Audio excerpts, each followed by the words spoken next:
We've been discussing the general principles that allow for the creation of a lot of propulsion, and we've been looking at it so that you can learn to see what these actions look like so that you can help swimmers learn to better execute these actions while they swim.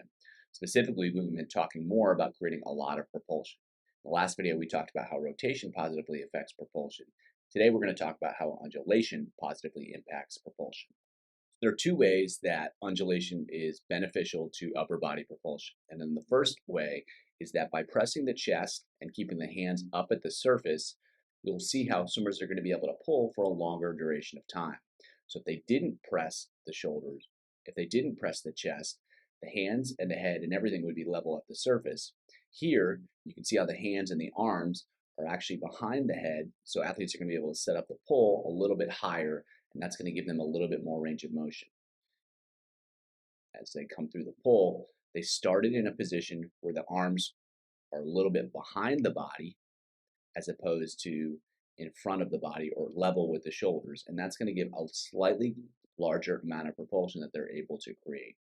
And so the setup of the stroke right there is going to help them get a little bit more out of each stroke. You can see that more obviously here. The head is pressed, the chest is pressed, and the arms are still up at the surface. Again, a little bit more range of motion with each stroke. That's going to help get a little bit better pull with each stroke. See that here, the head and the chest is pressed, and the arms are up at the surface. It's going to allow for a little bit more range of motion, a little bit more range of motion, get a little bit better pull. So we'll see the same thing here in breaststroke. Even a slight press of the chest is going to get the head and the chest down slightly, and the arms are still going to be up at the surface, and that's going to allow for a little bit more range of motion for athletes to get a little bit more out of each pull. And every little bit starts to add up over the course of a race, because each stroke cycle they're going to move a little bit further down without sacrificing much in terms of stroke rate. So every little bit starts to add up.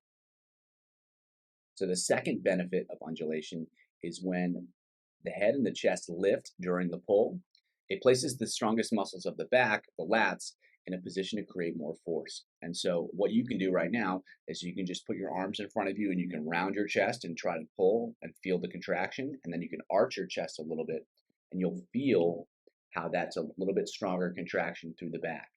And then more importantly, when you move from a rounded position and then you arch that position, you'll really feel that the muscles shorten. And so athletes are using that motion in order to get more power and more strength through the pull.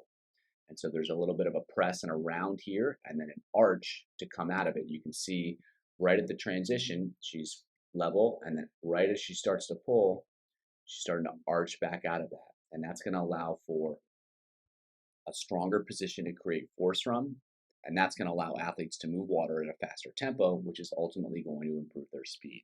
You can see that here with another athlete.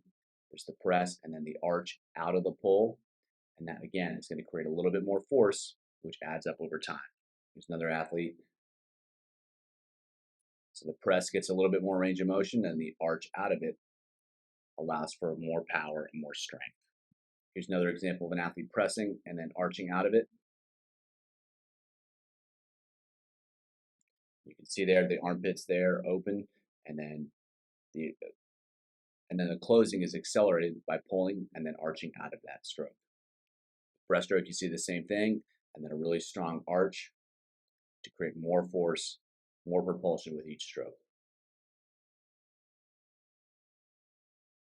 Same thing with a different athlete here. Really arch out to get the pull, to get more out of each stroke. So as we saw, undulation is really important because it allows swimmers to get more out of each stroke. By pressing the chest slightly and keeping the hands up at the surface, they're able to pull for a longer range of motion. And then by arching during the pull and lifting the head and the chest, they can place the muscles that are most responsible for creating propulsion in more advantageous positions. And then also going from a rounded position to an arched position is going to create more force as well. And so these two aspects of undulation really allow athletes to get more out of each stroke when timed appropriately. Because if swimmers aren't doing the right thing at the right time, they're not going to be able to maximize these benefits of undulation. So what's key is helping swimmers learn to undulate optimally, and then more importantly, learning how to time that undulation so that they can get more out of each stroke and ultimately swim faster.